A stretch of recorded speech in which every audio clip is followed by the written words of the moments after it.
Olá, meus amigos do Universo Júri, sejam todos bem-vindos. Nós estamos aqui iniciando mais um episódio do podcast do Universo Júris. Hoje temos convidados especialíssimos aqui, o Dr. Oséias, o Dr. Saulo e a doutora Luciana. Hoje a nossa temática vai ser os desafios do Tribunal do Júri. E aqui nós estamos mais que muito bem representados, né? Nós estamos aqui com o capitão do curso de prática criminal, de advocacia criminal na prática, e que tem proporcionado aos alunos desse curso experiências muito importantes na iniciação da advocacia criminal. O Dr. Oséias, ele teve a oportunidade de levar 2 alunos do curso de prática de advocacia criminal aqui do Universo Júris para participarem de um júri real e vivenciarem essa primeira experiência. E hoje nós estamos aqui para discutir com esses nossos alunos quais foram as experiências, os aprendizados, as dificuldades, e o Dr. Oséias, como convidado especial, vai conduzir aqui o nosso episódio de hoje, fazendo aí as perguntas para os nossos convidados especiais de hoje. Dr. Oséias, seja bem-vindo mais uma vez, você tem a palavra, fique à vontade. Obrigado, doutor Diego, grande professor aqui do Universo Júris, já bastante conhecido no magistério aqui em Sobral, na Zona Norte.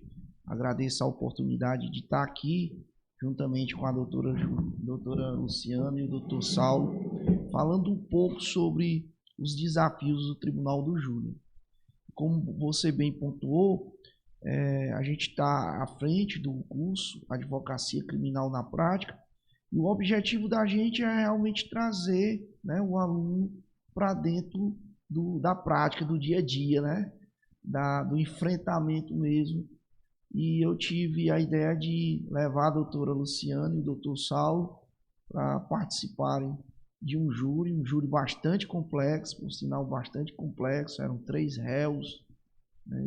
E a gente conseguiu fazer a divisão, né? Fazer divisão de tempo, elaborar uma estratégia defensiva, bem coerente, e fiquei muito feliz. Vocês não sabem a felicidade de ter compartilhado com vocês esse momento de júri. Para mim, todo júri é como se fosse o júri da minha vida, sabe? Eu procuro realmente me entregar, porque ali é depositado uma confiança, né, e uma responsabilidade muito grande de lidar com a liberdade das pessoas, né? E não só a liberdade daquele indivíduo que está sendo julgado, mas toda uma relação familiar, uma estrutura familiar que pode ser de alguma forma atingida, né, com as consequências ali de uma condenação injusta. E eu tive essa oportunidade aqui de compartilhar ali a tribuna, juntamente com a doutora Juliana, a doutora Luciana e o doutor Saulo, e foi uma experiência muito boa, né, de vê-los ali no embate, né, discutindo, com bastante técnica e também com emoção, né? Júri é muito isso, é técnica e emoção também, trabalhar com a emoção, até porque quem vai decidir são 7 pessoas, né? São jurados, 7 pessoas do povo, né? E aí você tem que trabalhar a técnica, mas também tem que trabalhar a emoção, né? A emoção também influencia as pessoas. E eu vou passar a palavra para a doutora Luciana, certo? Saber o que foi que ela gostou do júri, que foi que ela trouxe, né? Tirou de aprendizado ali daquele júri, né? Só para contextualizar para quem nos vai ouvir, né? Quem nos está ouvindo, era um júri onde se tinham 3 réus, pai e 2 filhos, e eles eram acusados de um homicídio triplamente qualificado, né? Existe um homicídio e além disso ainda tinha as 3 qualificadoras, né? Homicídio triplamente qualificado. E a gente fez uma divisão lá, a gente chegou a um consenso de que cada um ficaria responsável pela defesa, né, de um determinado ponto, né, da exatamente, defesa. De cada réu que estava sendo julgado. Eu costumo dizer, viu, doutor Oséias, que o batizado do advogado criminalista é literalmente o tribunal do júri, né? Eu já replico isso porque já ouvi de advogados mais experientes que eu, que o advogado criminalista, ele é batizado como advogado criminalista quando ele realmente faz um júri, porque é aquele momento onde ele está em defesa técnica, em defesa emocional, ele está sendo também avaliado como profissional naquele momento.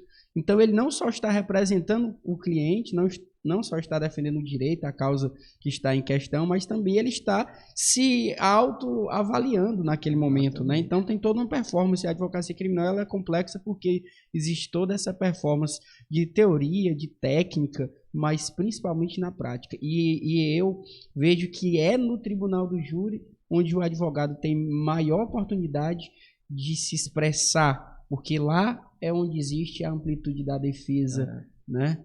Nesse momento no plenário do tribunal do júri. Exatamente. E é um dos princípios, né, que rege o tribunal do júri, é a plenitude de defesa, né? Exatamente o advogado se valer, né, de qualquer fundamento, tese, enfim, né, de qualquer argumento em prol do seu cliente. O jurado ele pode entender de absolver em razão de piedade, né? De clemência. Clemência. Só em ter clemência pelo acusado já pode absolver, né? Gostou ali da cara do sujeito, né? Ou condenar porque não gostou da cara do sujeito, né? Então, existe essa plenitude de defesa. O advogado pode se valer de vários recursos, meios para estar fazendo a defesa do seu cliente. E eu gostaria de saber da doutora Luciana quais as impressões aí do seu primeiro júri, o que foi que a doutora viu de ponto positivo, de ponto negativo, enfim, eu queria que a doutora nos trouxesse aí essa impressão aí, vale a pena realmente atuar no tribunal do júri? Boa tarde, Diego, boa tarde, José, boa tarde, Saulo, boa tarde a todas as pessoas que participam do universo júri. Olha, mais do que o batizado, eu diria que o júri ele é a coroação do advogado criminalista, né? Eu fiquei muito feliz pelo convite, te agradeço, achei assim, uma oportunidade incrível e eu fiquei muito bem impressionada com o júri, foi muito bom para mim. Eu venho de uma experiência profissional de muitos anos de polícia, então já tinha uma vivência como policial, tenho poucos anos de advocacia criminal, né? Eu posso dizer que estou iniciando e de cara eu já enfrentei um júri. Não fiquei nervosa, tive um medinho assim, a gente tem aquele medinho de começar, mas lá, quando eu comecei a falar, nossa, eu me senti muito à vontade, me senti muito tranquila. Mas eu me senti em casa, eu me encontrei. Se eu posso dizer assim, qual o seu lugar dentro da advocacia criminal, eu diria, é o tribunal do júri. É muito cedo para você dizer isso? Talvez, mas eu me senti tão bem, eu me senti tão tranquila. E por incrível que pareça, naquele júri, eu já fui convidada, depois daquele júri, eu já fui convidada para mais 4. Coisa boa, né? Que coisa boa! O júri abriu as portas para a doutora Luciana. Mim. E assim, isso é muito bom. Agora, por que que eu estava tranquila, né? Vamos dizer assim, é uma coisa assim tão fácil? Não, não é fácil. Eu fiquei tranquila porque eu tive a sorte, o privilégio de estar estreando junto a você.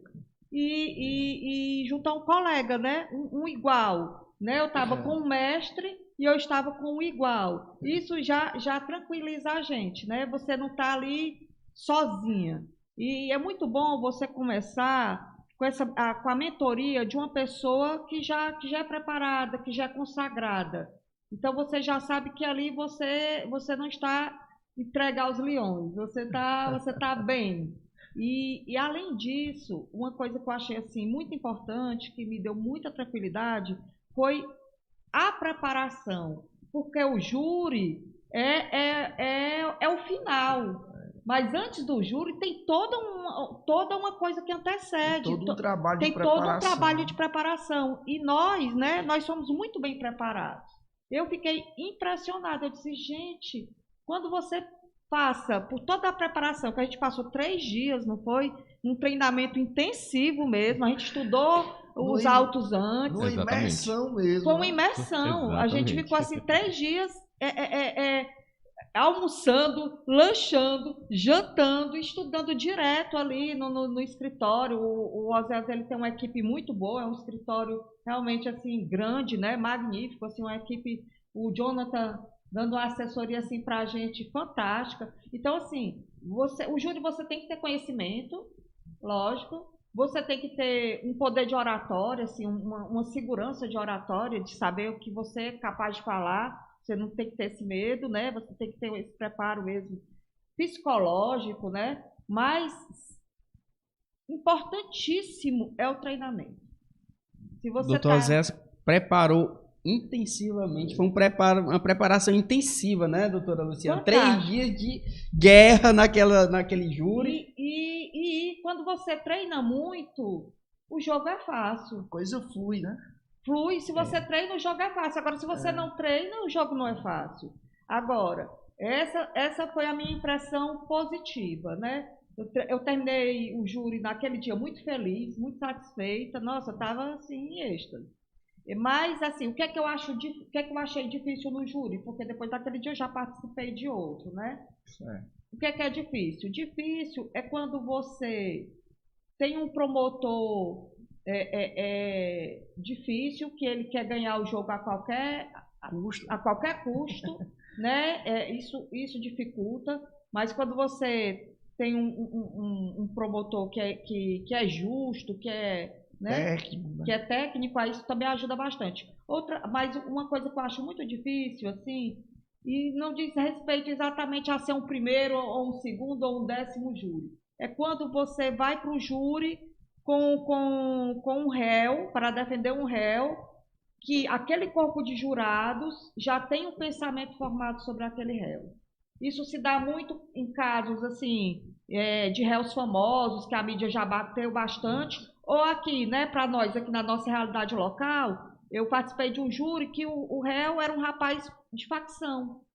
Entendi. Então já vai todo um preconceito dos jurados. Um conceito já pré-estabelecido, né? Sobre aquela pessoa, e você, para desconstituir isso, é muito difícil. Então, assim, o ponto negativo que eu achei em júri foi isso. É quando você trabalha com um réu que aquele corpo de jurado já está. Os casos que envolvem repercussão, né? Eu até estava ontem numa palestra, doutor Dili, falando a respeito disso, né? Que existe um peso muito grande, né? E nós, seres humanos, a gente acaba pré-julgando, né? Isso é da pessoa, é da essência do ser humano fazer esses pré-julgamentos. E ontem, nessa palestra, eu falava, gente, o que vocês pensavam quanto ao resultado do julgamento da Flor de Lis, né? É muito difícil você conseguir uma absolvição no julgamento dele. Eu não estou aqui nem questionando provas, porque a gente não conhece o processo, e a gente falar de processo sem conhecer é complicado, é difícil. Mas eu faço essa análise, né, na questão mesmo da repercussão, né? Existe um peso muito grande em cima dos jurados, existe uma pressão muito grande da sociedade, né? E situações como essa são situações difíceis, que para o advogado conseguir um resultado positivo é praticamente impossível, né? Porque eles já chegam no júri já condenados praticamente. E aí o trabalho do advogado é tentar reverter isso. E é muito difícil, é muito complicado. A doutora Luciana tocou aqui em 2 pontos que eu achei interessante. Sem dúvidas, esse que o doutor Oséias reiterou é a questão da repercussão social do crime em si que aquele réu está respondendo, né? Muitas vezes ele já chega lá condenado pela sociedade, e aqueles jurados que vão definir o julgamento, eles sofrem pressão da sociedade. Então é muito difícil você entrar para tentar apresentar uma outra realidade e tentar reverter isso, né? Muito difícil. Em alguns casos tem toda essa pressão. Outro ponto que eu achei interessante, que a doutora falou, é a participação dos profissionais que a gente lida no tribunal do júri. como por exemplo o promotor e até mesmo o próprio juiz, pelo menos como presidente ali do tribunal do júri, né, como forma de ser o presidente em garantir ali que não ocorram excessos por parte, por exemplo, do Ministério Público, do promotor de justiça, quando ela falou, é difícil às vezes quando o promotor quer ganhar a todo custo. E aí eu vejo isso porque eu também já fiz júri e às vezes a gente lida com promotor mais antigão, mais experiente, mais tranquilão. Então ele faz o trabalho dele, apresenta a tese de acusação, ele deixa o espaço para o advogado apresentar a tese de defesa e não tem aquela briga, digamos assim, aquele embate jurídico mais acirrado, digamos assim. Às vezes as coisas acontecem com mais naturalidade, diferentemente também de você ter a oportunidade de fazer um júri com um promotor mais novo, que ele está ali nos seus primeiros anos de carreira, onde ele precisa se firmar na acusação, precisa se... Muitas vezes existe uma questão de vaidade. Aí ele pega e se empolga e quer ir para um embate mais acirrado. Então você precisa também avaliar quem está do outro lado, né? Quem é o promotor, quem é o juiz que vai presidir, para você também fazer uma estratégia de como vai ser a sua performance naquele tribunal do júri, né? Olha aí, estamos falando aqui sobre teoria dos jogos, pessoal. Doutor Saulo, eu sempre digo que o júri, existe uma questão espiritual muito forte no júri. E vários júris que eu já fiz, né, eu ficava olhando ali o plenário, de um lado a família do réu, na torcida, né, pelo melhor resultado, que o cliente seja absolvido muitas vezes, ou que venha receber uma pena que ele não seja privado da sua liberdade. De outro lado, a família da vítima, na torcida pela condenação, e aí eu vejo uma guerra espiritual muito forte. Você percebeu isso nesse júri? Qual a sua impressão quando eu falo que existe um fator, uma questão espiritual muito forte no tribunal do júri?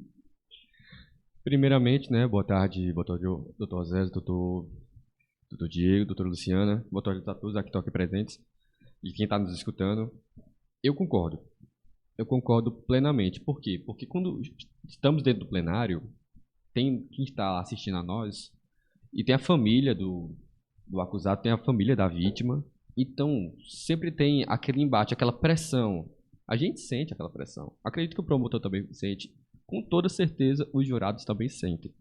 Eles querem uma resposta. Eles sentem aquela pressão de, por exemplo, a família da vítima ali toda chorando quando fala sobre como o caso ocorreu.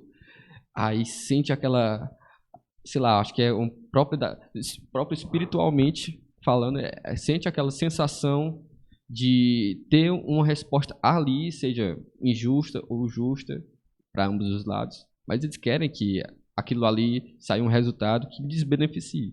Então tem essa pressão espiritual, aquela força, a gente sente. Querendo ou não, né, doutor Saulo, ali, doutor Zé e doutora Luciana, quem está participando do tribunal do júri, seja como o juiz-presidente, os juízes leigos, o promotor, o advogado, as famílias da vítima e também do réu, que também estão ali presentes, todos os que estão ali vão vivenciar novamente o fato. Vão vivenciar novamente o fato. Vão ver depoimentos, vão ver as provas e muitas vezes vão reviver o fato, né? Então, muitas vezes as provas são muito pesadas, incisivas, né? Pesadas para a gente que é profissional, que lida com isso no dia a dia, e a gente já tem um certo impacto. Quem dirá a família da vítima e também do réu que está ali, que não são acostumados com isso. Então, quando eles isso na pele, vivenciam, né, aquilo ali, eles são imersos lá no fato que ocorreu há anos atrás, né? Então, não tem como uma pessoa sentir essa emoção, esse fator externo, do ambiente em si, né? Então, eu também, que sou uma pessoa muito espiritualista, acredito muito na vida espiritual, certamente ali estão presentes muitas energias, sejam a favor, sejam contra, daquele julgamento em que nós, como profissionais, estamos fazendo parte, né? Então, certamente, nós, como profissionais, sentimos ali aquele arrepio, aquele sentimento que vem assim de um fator externo que nem nós mesmos sabemos explicar. Mas se a gente voltar e analisar, a gente está falando ali de uma vida que se foi em razão de um delito, né? De um crime que está sendo discutido. Então não tem doutor como, Diego, né? Aquele caso, especialmente, tinha 11 anos de existência. 11 anos. Então, aquela memória já um pouco esquecida pelo tempo, reviver aquilo, trazer à tona toda aquela memória, afeta muito os familiares. Afeta bastante. E tanto do réu como da vítima, né? Exatamente. Aí já meio que traz a todo o espaço, dentro do plenário, traz aquela sensação negativa, que a gente tem que suportar. A gente tem que conviver com aquilo lá dentro. Eu me pergunto que eu nunca fui jurada, né?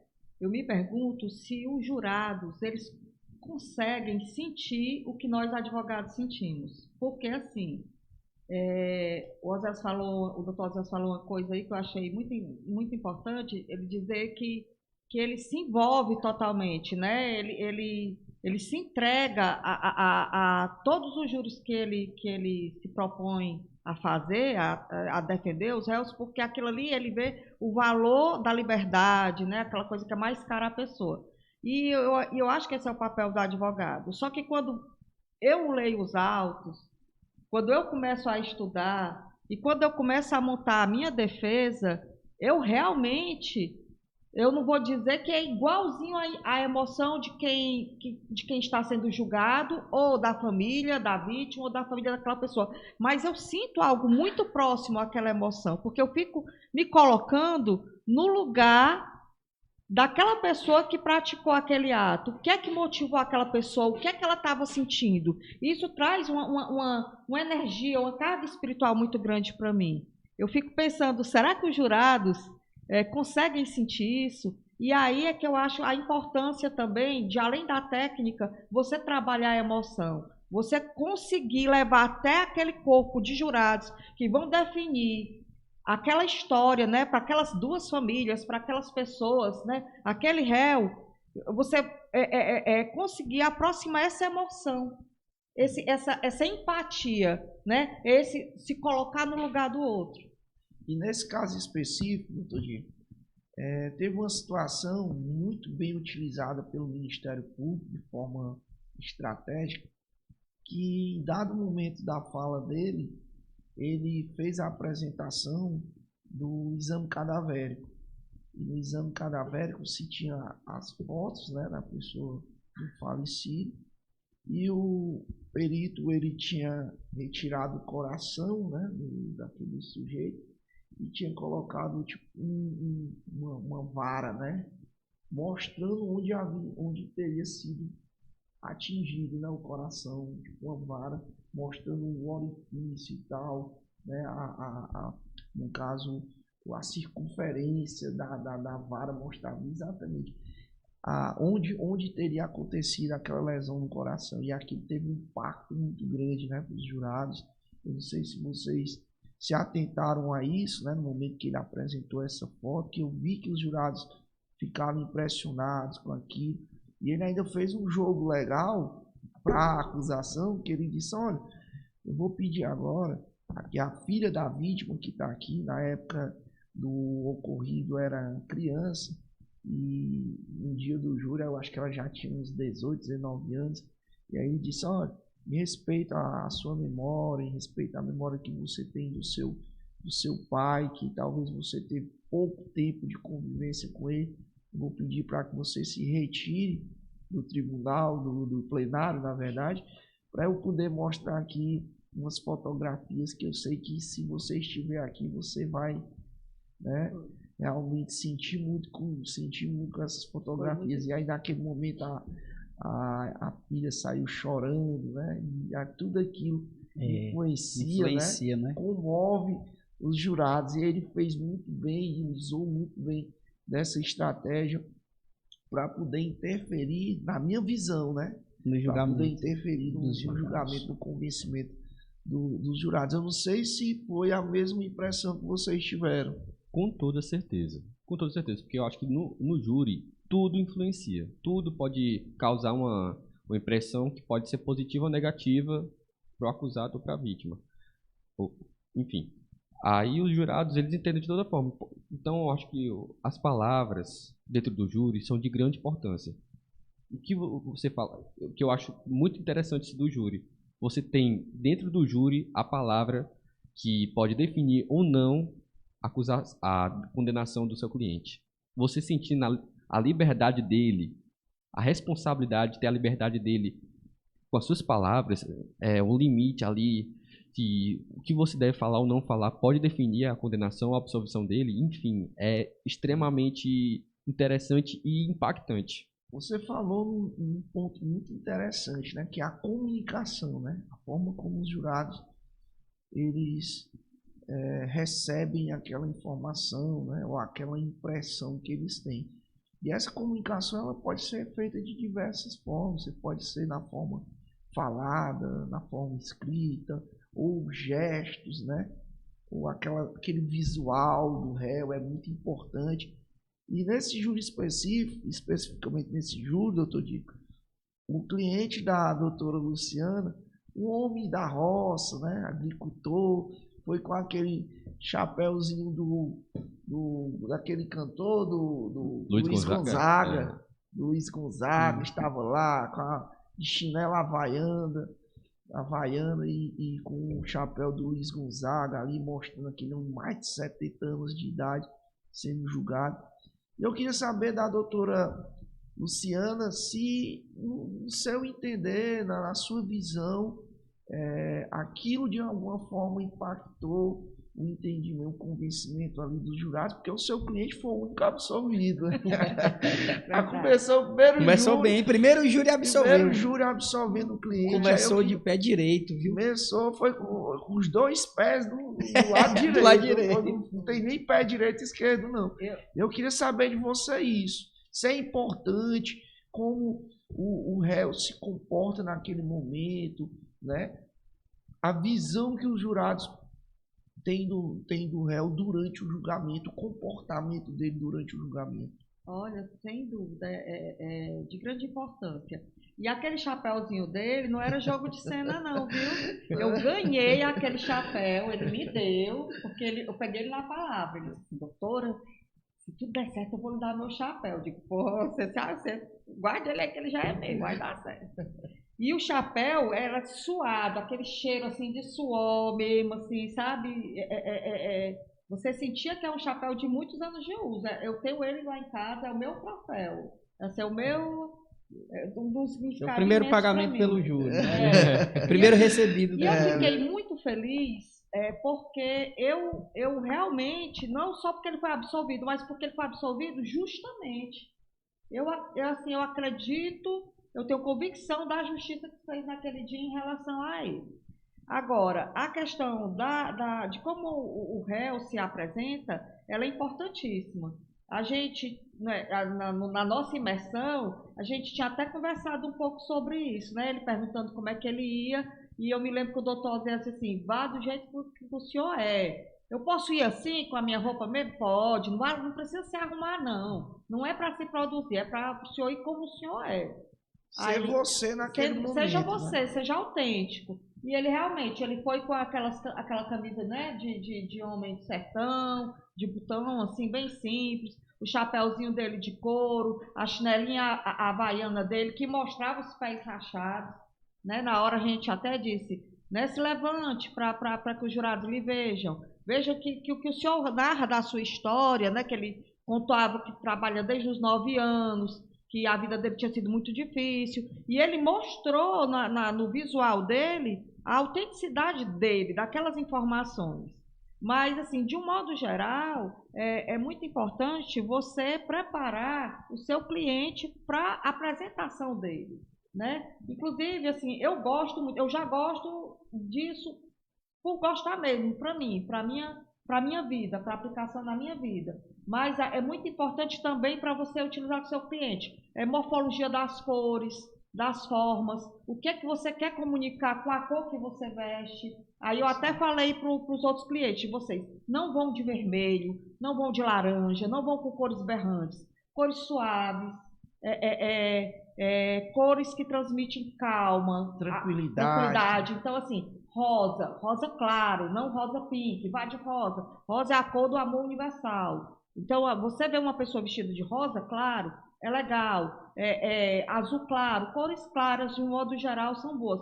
Cores impactantes não são boas. Você também, se você quer transmitir pureza, suavidade, formas onduladas, não ir com formas retas. Então, você tem que, se você tiver uma noção dessas coisas, do que você quer transmitir com a sua imagem, isso ajuda muito. Se você, não vou nem usar o caso da Flor de Lis, porque a Flor de Lis ela já estava presa, né? E ela foi até com a roupa do sistema prisional. Então não dava para ela ter um grande trabalho de imagem assim, né? A própria roupa do sistema prisional ela também já é impactante. Mas se você observar, tem uma série, acho que na Netflix, da Ana. Reinventando Ana, uma coisa assim, eu não me lembro direitinho o nome da série não. É de uma menina que ela enganou a alta sociedade dos Estados Unidos, o sistema financeiro dos Estados Unidos. É uma menina russa que ela migra, né? E ela ascende na sociedade dando golpe em todo mundo. Ela deu golpe em todo mundo e tal, só que uma hora caiu, né? Quando ela foi a julgamento, se você observar como ela vai vestida, como ela se comporta, ela vai com roupas de menina. Ela não foi de blazer, ela não foi com cores, com nada, com nenhuma forma que desse a ela um adulto. Ela foi com o cabelo assim, todo com penteadozinho infantil, com uma roupa infantil. Qual é? Transmitir a pureza. Transmitir a pureza, a inocência, né? que ela não sabia o que ela estava fazendo. Então, essa questão de como você apresenta o seu cliente, no tribunal, principalmente, né, no júri, mas também na delegacia, onde quer que você quer, na audiência de custódia, se for o caso, né, na de instrução, tudo isso é muito importante. E como você profissional também se apresenta. Né? Então, olha que dica. Que dica interessante, viu? Eu acho muito bom esse momento do podcast do Universo Júris, porque a gente traz convidados das diversas áreas do direito e cada episódio desse é uma oportunidade de aprender e também de compartilhar conhecimento com os demais colegas que vão ouvir o podcast pelo Spotify, que vão ver pelo YouTube, que vão ver pelas redes sociais do Universo Júris. Então, a iniciativa do Universo Júris aqui é exatamente essa. Não só oportunizar aos alunos do Universo Júris essa experiência, mas também compartilhar, porque vocês estão aqui como alunos do curso de Prática Criminal, mas vocês também certamente estão como professores de outros colegas que vão assistir o podcast do Universo Júris, vão ter a oportunidade de aprender, de observar essas dicas que vocês que participaram de um júri real vão ter a oportunidade de aprender com vocês também. Então, é um momento sempre muito bom de compartilhar conhecimento. A doutora Luciana falou aqui dessa diversidade que existe no Tribunal do Júri, né? A gente começou falando de técnica, depois a gente falou de espiritualidade, agora a gente está falando das cores que influenciam na apresentação do réu naquele momento, né? Então, é um momento tão amplo que são vários aspectos. E o doutor Saulo também falou uma coisa que eu achei importante: todos os aspectos são importantes. O advogado que tem essa percepção de ter essa visão ampla, de ter que ter esse cuidado com todos esses detalhes, com a cor da roupa, não é só com a técnica, com a espiritualidade, com o promotor, com os jurados, enfim, é realmente uma série de fatores que influenciam, né, naquele momento. Eu participei de um episódio aqui do Universo Júris com o Dr. Cavalcante Neto, certamente os senhores devem conhecer, o juiz titular da primeira vara criminal e específico do júri aqui de Sobral. E ele trouxe uma experiência que eu também fiquei assim bem impressionado, porque ele falou que uma vez teve a oportunidade de participar de um júri como presidente, obviamente, e era um crime ocorrido há mais de 30 anos. Foi não sei se o doutor Zé tomou conhecimento desse fato, que foi aqui um hospital que hoje é a universidade. Certo, UNITA, né? Tinha um hospital lá, como era o nome, que era conhecido como o hospital do Dr. Remo, né? Mas tinha um nome lá. E aí, enfim, teve o caso do Damião, que ele acabou falecendo e se levantou questão de maus tratos, etc, etc. Mas aí ele levantou um caso lá que uma informação de que mais de 30 anos depois, não houve prescrição, porque houve algumas interrupções ao longo disso. Os marcos interruptivos. E o réu, que você falou na idade aí do cliente da doutora Luciana aqui, aí você disse que ele tinha mais de 70 anos. Aí eu lembrei desse caso que o doutor Cavalcante Neto falou, que o réu também tinha mais de 70 anos. E o crime desse caso específico tinha ocorrido há mais de 30. Ou seja, ele disse aqui uma coisa que eu fiquei impressionado, que o réu, quando cometeu o crime, era um jovem de 30 e poucos anos. E quem estaria sendo julgado era um senhor de idade de mais de 70 anos. Ou seja, até que ponto a justiça está sendo aplicada no caso desse, que quem cometeu um crime foi um jovem e quem está sendo condenado, até que ponto não é outra pessoa depois de todo esse tempo que passa?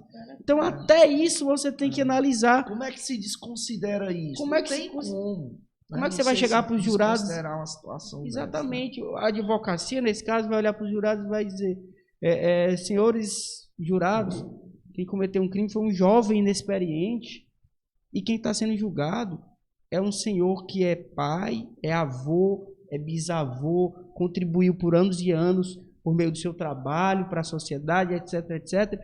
E até que ponto não foi a pessoa que cometeu o crime, mas até que ponto não é outra pessoa, até que ponto já houve uma transformação social, já houve uma recuperação, que seria o objetivo da pena. Então são várias coisas que precisam ser observadas pelo advogado de defesa, né? Exatamente. Tem uma questão também que eu sempre falo, né, e sempre critico.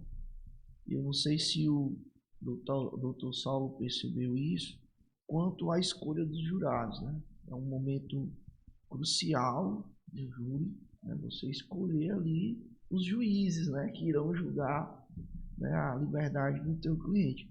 E a gente percebe, doutor Diego, que ao longo do ano, né, você tem várias sessões do Tribunal do Júri, principalmente aqui em Sobral, e os jurados se repetem. Né? E o promotor, ele é o mesmo promotor para todos os júris, né, para todos os julgamentos. Aí já sabe mais ou menos ali o entendimento dos jurados. Forma, né, isso é inevitável que se crie um vínculo ali entre o jurado e o promotor por conta dessa proximidade. Isso é natural. Passa o ano todinho trabalhando juntos ali. Se vendo praticamente todas as sessões e tal. E eu gostaria de saber do doutor Saulo se ele teve essa mesma impressão que eu tenho e como isso dificulta, né, o trabalho do advogado, os resultados positivos que a defesa busca. Sim, concordo. Concordo por quê? Porque a gente nota, né, que com a proximidade que os jurados acabam que naturalmente tendo com o promotor, eles entendem, eles meio que inconscientemente trazem para si aquela ideia com mais facilidade do que tem com o desconhecido. É tipo aquela coisa, né? Se eu gosto da doutora Luciana, eu vou ouvi-la, né? De uma forma, né? Isso é mais natural. receptivo. E se eu não gosto dela, eu não vou ligar muito para o que ela fala, eu não vou dar muita atenção. É basicamente assim. Exatamente, isso é natural. E é natural de todo ser humano. E, por exemplo, quando chega alguém que não é conhecido, que não, pelo menos não tem tanta frequência dentro do plenário, acaba que tendo uma recusa também natural dos jurados, dos próprios jurados. Eles aplicam, trazem para si a ideia que trazem de alguém que seja mais próximo, que eles confiem, que eles estão ali convivendo, sabe quem é, com mais facilidade do que com a defesa. Outro fator, né? Outro fator é a questão da empatia ou da antipatia Exatamente. do interlocutor que está do outro lado. O promotor ele já conquista a empatia dos jurados, que ele está trabalhando um ano inteiro com aquele corpo de jurados.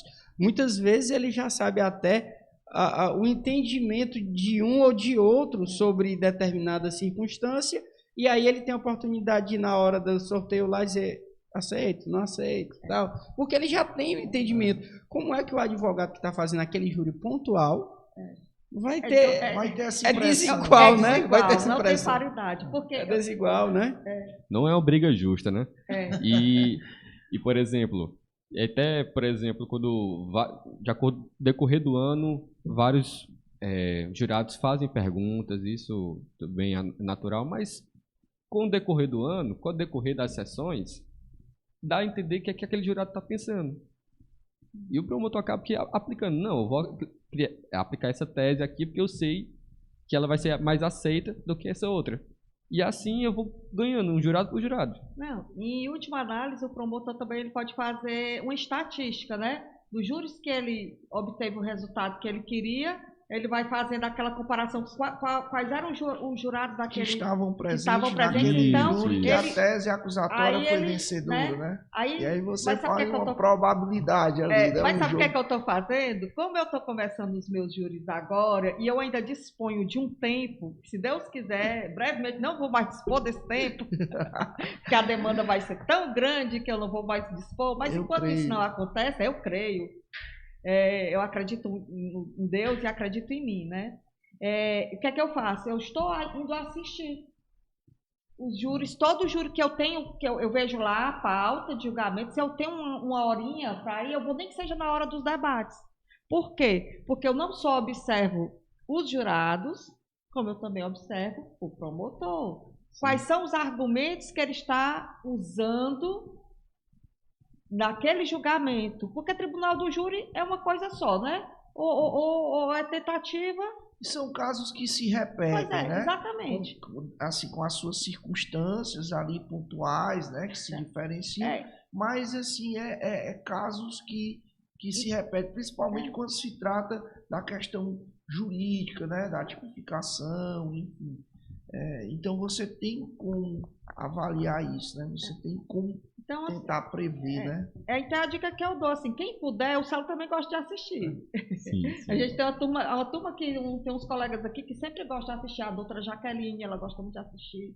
Então a gente fica observando não só os jurados, como as teses do Ministério Público e dos colegas também, né? A gente aprende muito com os colegas. Sim, é uma aula, né? É uma aula. Assistir júri é uma aula prática, né? Você vai observar ali todos os profissionais do direito que estão ali nas suas atuações e tem a oportunidade de retirar daquela experiência o melhor. E, às vezes, os erros que você observa de ambas as partes, você tem a oportunidade de não cometer esses erros, ou quando é um erro do promotor de justiça, você tem a oportunidade também de bater naquilo quando for a sua oportunidade de atuar. Então, sem dúvida, é uma oportunidade ímpar de aprendizado. Com certeza, com certeza. E até eu indico quem estiver assistindo aqui, quem vier assistir esse podcast, quem tem interesse em tribunal do júri. É de graça, pessoal. É de graça, pode ir. Muito bom, hein? Muito boa a informação, porque às vezes quando a pessoa olha assim, é de graça, aí a pessoa se sente... A pessoa se anima. Isso. Essa palavra de graça anima muito a Anima, gente. com certeza. Exatamente. Então podem chegar, podem assistir. Tem pauta do mês, outros júris. Geralmente, no mês de novembro é um mês do júri, então tem vários júris no mês. Mas geralmente em semanas, um júri por semana, 2 júris por semana na primeira criminal. Então fiquem à vontade. Quem tiver interesse, já pessoas que depois que terminou o júri, chegaram e perguntaram pra mim: ei, cara, tenho muita vontade de assistir, como é que faz pra assistir? Como é que eu chego lá, tá, quando é que tem? E júri é uma coisa interessante, né? Todo mundo se empolga, porque traz aquela acepção do cinema, da televisão, aí querem ver como é que é na realidade. É bastante interessante o júri. Gente, a gente falou muito aqui do Tribunal do Júri, né? E aí, para finalizar aqui o nosso podcast, eu gostaria de também saber de vocês, né, da doutora Luciana e do doutor Saulo, né, que vocês também nos dessem aqui esse feedback do curso, né? Como é que está sendo o curso, se realmente está sendo proveitoso, se está atendendo às expectativas, né? Como aluno, eu gostaria de ter esse feedback de vocês. Não precisa brigar não para ver quem vai falar primeiro aí, porque eu imagino que sejam muitas as informações que vocês têm aí em relação ao curso, né? Saulo das impressões dele. Tá bem. Pronto, o curso, para mim, tem sido bastante gratificante fazer ele, porque eu estou iniciando a advocacia agora, nesse momento. Tá chiando um pouco. Nesse caso, tem ajudado bastante para mim, por causa que, como eu estou iniciando agora na advocacia, eu não tenho a prática. Então, esse júri está me dando pelo menos a oportunidade de que eu possa vir a conhecer a prática, mesmo sem estar atuando diretamente.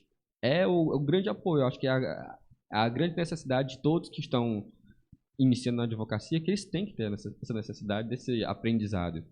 Isso, vou ser eternamente grato, não só também pelo júri, que também foi o meu primeiro, graças a Deus. E se Deus quiser, não vai ser o último, vai ter muitos. Mas no curso da prática, tem sido extremamente importante, por causa que tem aberto minha cabeça para várias oportunidades de como eu atuaria. Para quem se formou agora, quando chega fica na cabeça, quando o cliente chega na gente, o que a gente faz? O que eu devo fazer, O que é que eu devo fazer, meu Deus? A pessoa se pega se perguntando isso e é desesperador, porque e aí, se chegar, vai fazer o quê? Não sabe. E esse curso, sim, está me trazendo essa oportunidade de conhecer. Até desde o início, desde os honorários, como é que você faz para cobrar, para acordar, o que é que eu boto lá dentro. Enfim, e é muito conteúdo. Quanto mais aula, mais conteúdo se cria. Bom, comigo aconteceu assim, eu me formei há muito tempo. Eu me formei, para vocês terem uma ideia, em 2004. Só que eu trabalhava no serviço público e aí eu não pude exercer a advocacia. Quando eu saí do serviço público, chegou a minha hora de advogar, né? E aí eu fui fazer o exame de ordem e tal. Então, assim, hoje eu sou uma jovem advogada ainda, né? Então, eu precisava de um curso que reciclasse os meus conhecimentos, né? Me trouxesse novos conhecimentos, porque o mundo se transforma, o direito se transforma. Mas, inicialmente, eu pensava em fazer o curso online. E aí, o que aconteceu? Na hora de contratar o curso, aí eu pensei e disse, não, vou fazer presencial, vai ser bom para mim. E, assim, o curso, ele é o mesmo, online ou presencial, ele é o mesmo. Mas o presencial, para mim, ele tem um diferencial, que é o network. É conversar diretamente com o Dr. Zéas, com o Dr. Saulo, conhecer colegas, né? Fazer essa amizade, esse intercâmbio, essa conexão. Então, assim, para mim é muito válido. O curso é muito bom, realmente muito abrangente. Eu não sei quando é que nós vamos parar o curso. Eu acho que vai ter que emendar um curso no outro, porque é muita coisa, não dá para a gente ver tudo, né? É muito rico, né? O direito é muito rico, o direito criminal é muito rico.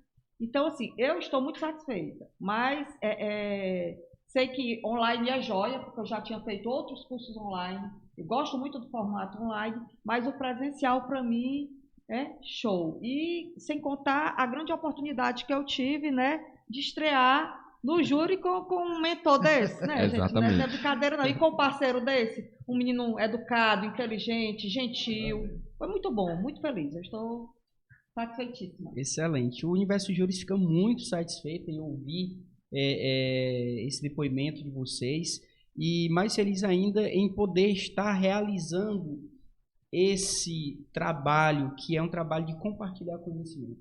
Eu acho que a essência do Universo Júris é essa, é compartilhar conhecimento jurídico com os operadores do direito em geral. E uma das essências desse curso de prática na advocacia é literalmente trazer para vocês a experiência.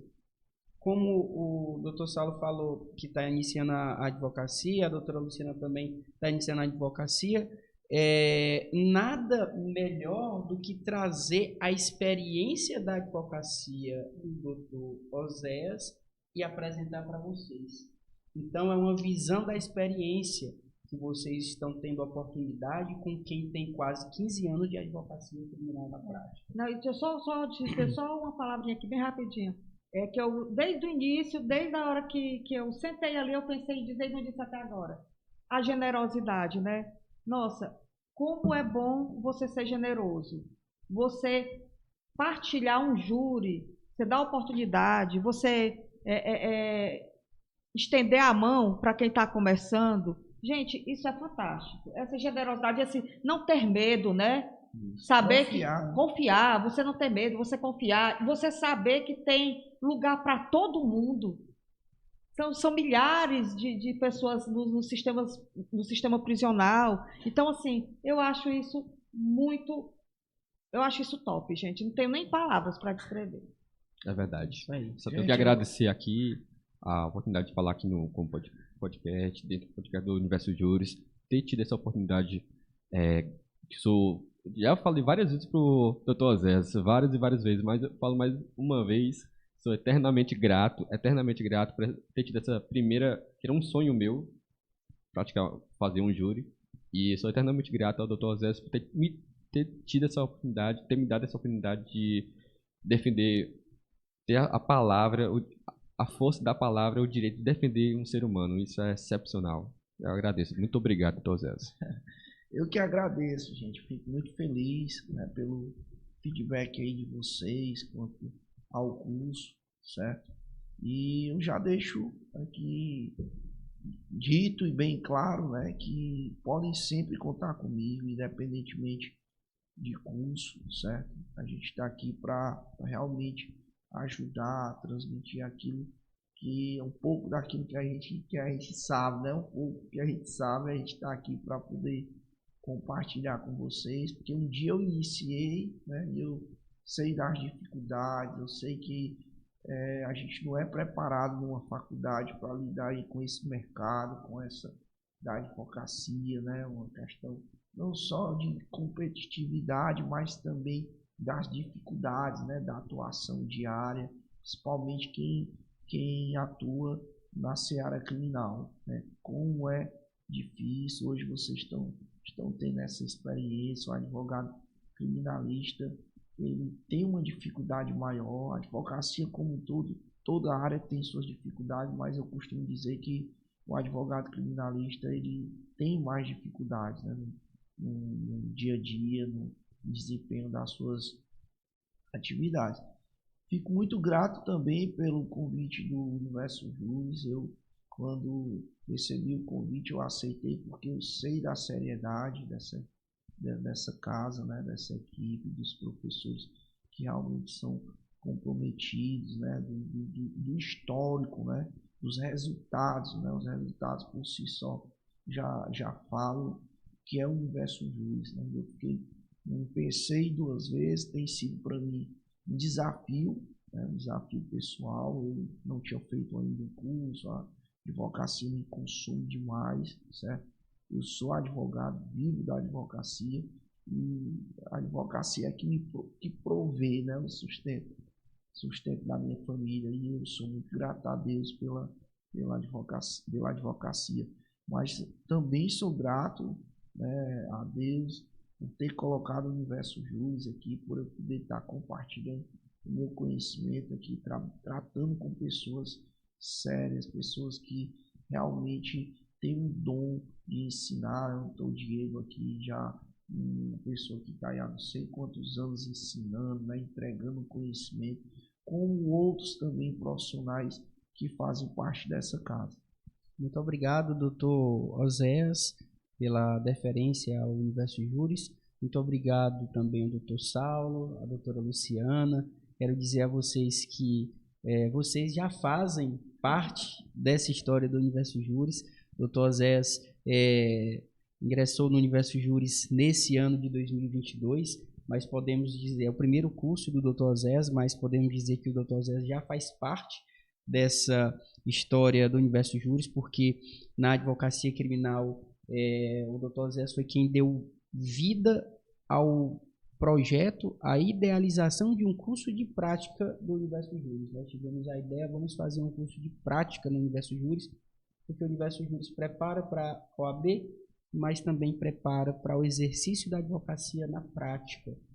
E nós temos cursos de advocacia na prática na área do direito previdenciário. Estamos já com um projeto agora para o ano de 2023, um curso de prática trabalhista.